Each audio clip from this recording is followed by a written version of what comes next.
Hey, what's going on, world? Name's Raheem Flowers, and like I said, I wanted to resume that video about fathers and those who are fatherless because I think this is a very important topic, especially in regards to the black community. Now, as you know, on YouTube, there are many figures, especially in what is called the black sector of YouTube, whether it be Brother Kel, who makes videos, whether it be Tommy Sotomayor, whether it be my brother Misanthropic one, or anybody who emphasizes on those MGTOW movements and such. Now, I wanted to make a continuation about the relationship with my dad and the effect it had on me, which in my personal opinion was more or less of a double-edged sword.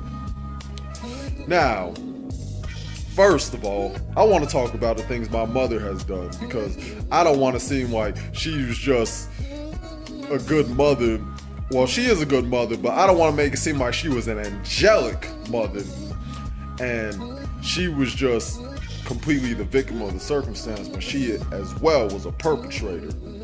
When my parents separated, it destroyed me. It fucked me up psychologically in many ways, more than one, because I was only 14 years old when this abrupt separation happened. I ended up living in another person's house and didn't even go to my own. I didn't even have a place called home for 3 months.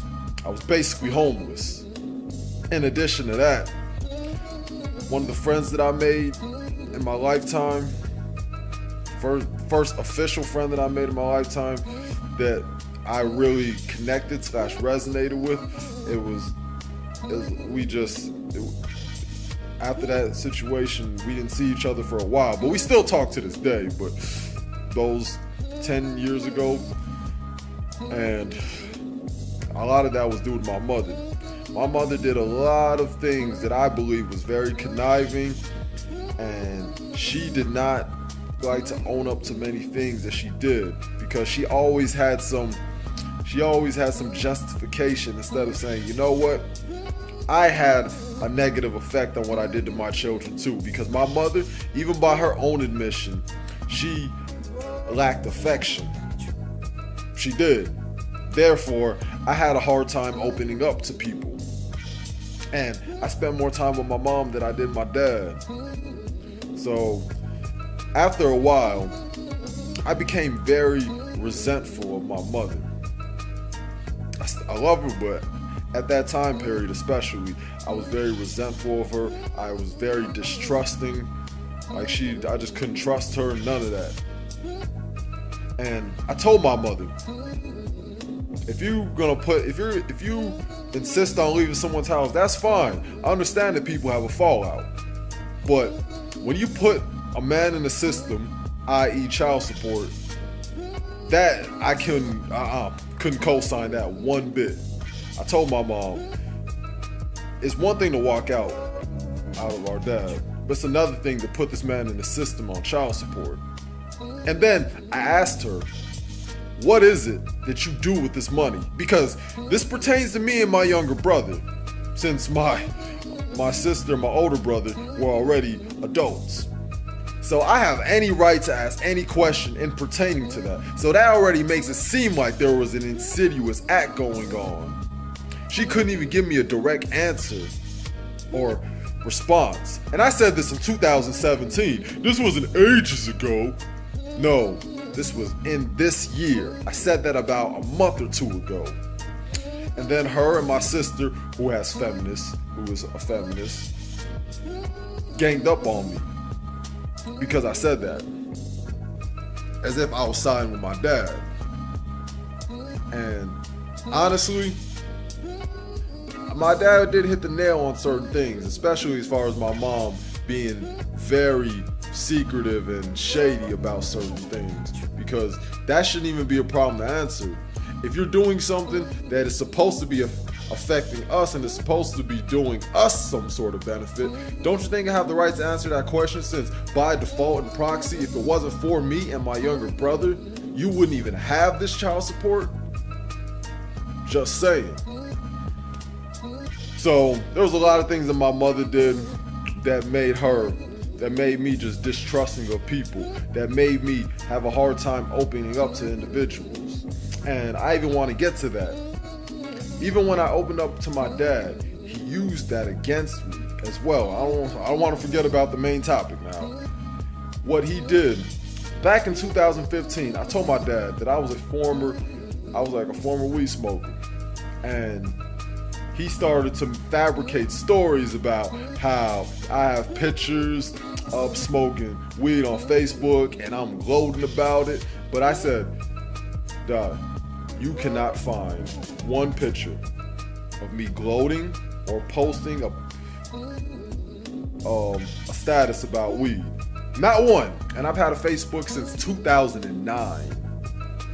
And this was in 2015. So during that time period, it was approximately 6 years. And you couldn't find anything throughout my catalog of statuses. So this is why I have a hard time opening up, because my family would use that shit against me. Even my cousin recently, in a conversation I had when I told my dad happy birthday, and then how my dad called me a traitor. And the place that I said it from wasn't even a place of being vindictive. It was just me being honest. I wasn't bragging about it. I wasn't out here making him look like a complete villain. I was just laying out a general form of our conversation. I didn't even go complete in full detail. So, I mean, there's a lot of things that I need to work on myself when it comes to how to deal with people socially. That has to do with a lot of my social ineptitude.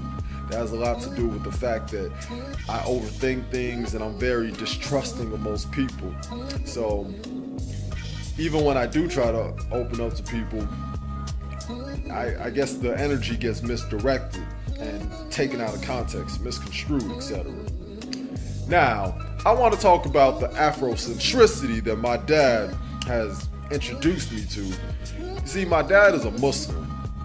And to be more specific, my dad was more into, I'm not saying he is a part of the Nation of Islam particularly, but he was enveloped within that type of environment of the Nation of Islam and black Muslims, etc. My dad would have Final Call newspapers. He would have a whole bunch of archives of Louis Farrakhan and his videos. And to be honest with you, my dad regurgitates a lot of philosophies / notions that Farrakhan would spew. As a matter of fact, my middle name is Khalid. Raheem Khalid Flowers. Khalid is in Dr. Khalid Muhammad. You know, the man who was really on that militant shit, and he let it be known his disdain for white people and white society, you know. So a lot of my disdain for the pro-black conscious community stems from my dad. Even though at one point I considered myself to be pro-black, I had to take a step back, especially as I got older and I got in my 20s. I'm like, hold on a minute, man. These dudes are talking just like these pastors, just like these imams, just like these rabbis, these other ministers. Why should I listen to them? They're not offering any viable solutions. They ain't building no solid foundation. Fuck these Negroes. That's the mindset I was on. Because, you know, my dad's around the age of guys like Professor Griff. He's around that age with Dr. Khalid Muhammad. He's within that age bracket. I mean, I look at it like this.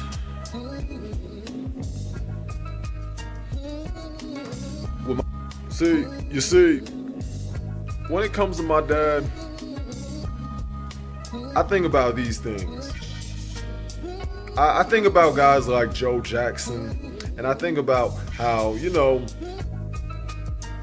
I'm glad that my dad he showed a lot of form of discipline And I understood the tough love, which is why I never argued the whole delivery thing that a lot of people like to say. It's not what you say, how you say it. Because even I understand when an individual just doesn't like what's being said, they're going to tune you out and they're going to be combative.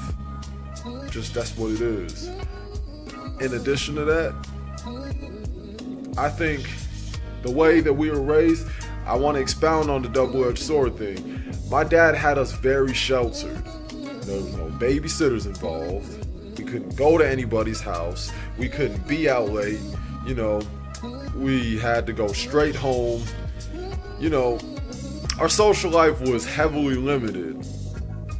So we didn't really know what it was like to live like anybody here in this Western society. We were just put in this bubble, we were like a bubble boy because of him.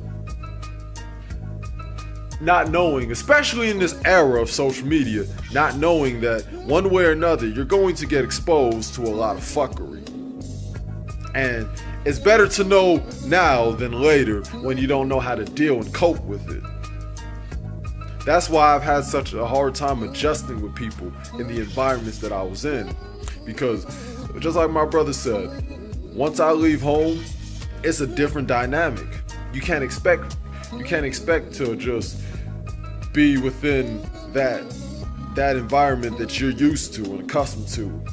Like, the world is just not that cut and dry, and that's the problem that my dad always had. It's just this. He would tell me to adapt, just like the other day. But how could you expect somebody to adapt to a situation that they were never put in, or even remotely put in? He would get on us for not knowing certain things, and he would even talk about how he's been living by himself since he was 17, which was like basically the hood in Chicago. And he would talk about how he had to feed himself and there was no one behind him and all that. But number one, that was a choice that you made as a youngster. Number two, you're the one who sheltered us. So if anything, you're the one to blame for why we have that train of thought when you coveted us from the world. So how could you say, well, you know, that like you just be so ashamed that we have this mentality and we just got so accustomed to living a certain lifestyle, and you know, and taking a while to just doing things for ourselves, but then you're the one who put us in a position of being sheltered. That's like having a parent that would preach being celibate, but then clowning you for being a virgin still in your 20s, when they're the one who used to preach and emphasize the celibacy is the way to go, and you need to not worry about having children and focus on your academics, and then later on in life they tease you and clown you for having a sexless life. How does that work? That's just my little 2 cents. I mean, I personally think the issue is with many black men, and my dad exemplifies it, is there is like no form of accountability. It's like you're the one who pretty much started up the foundation for what it is, or isn't, but then you want to get mad at the results that you receive. It's just like the black men today who just go in and just talk about black women for the sake of talking about black women, but then you do not want to build anything for the rest of your kin. So how are you even in the moral, economic, spiritual position to talk about another group within the group that you're a part of, but then you're not even doing shit for the group? You're not even doing enough. You don't give anybody any viable options. You don't give your children, you don't give other black men, you don't give black women no type of options to choose from, so they don't have to take that route of being like the nigga archetype that is built. Because for what it is, the older heads, just like white people, have contributed to the downfall of black people, those black men. So we can't forget that. My dad is a part of that baby boomer generation, even though just barely. So, that's how I look at it. It's good that you instill discipline.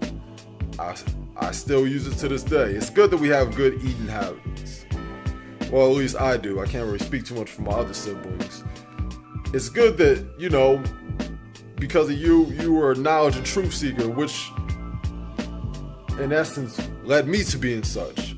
So I will never take those things from my dad.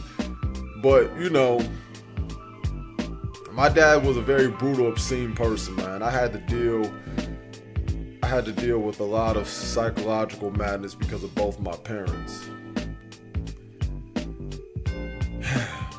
And I think about it when I hear these dudes when I hear pretty much everybody in the black sector talking about fatherhood and all that, but then I find myself like, wow, Raheem, you're a walking paradox, brother, because in one sense, it's like you want it for black men to be with their fathers. You encourage that idea, and yet I have a problem. I find myself having this dilemma where I can't even be on great terms with my own father. So I have to confess once again. I can't say that I'm sorry because it would be disingenuous of me to say I'm sorry, but I have to come clean to everybody in the M.O.R.A.L.E page, to anybody who listens to me. I mean, when I hear Tommy Sotomayor talk about his lack of relationship with his father and how his dad died when he was 28 and he had very little interaction with him. And then I think about when Brother M.O.R.A.L.E speaks about the like how it's paramount to have fathers in the lives of black children, and how a lack of fathers is what is one of the ultimate detriments of why black people are in the position they're in. And even though I know all that, and even though I want black children to be in good terms with their fathers, I myself don't have that bond. So I know it makes me a walking paradox, but you know, some situations aren't that black and white. Ironic though, because white people help black people get in those positions. But anyways, in all seriousness though,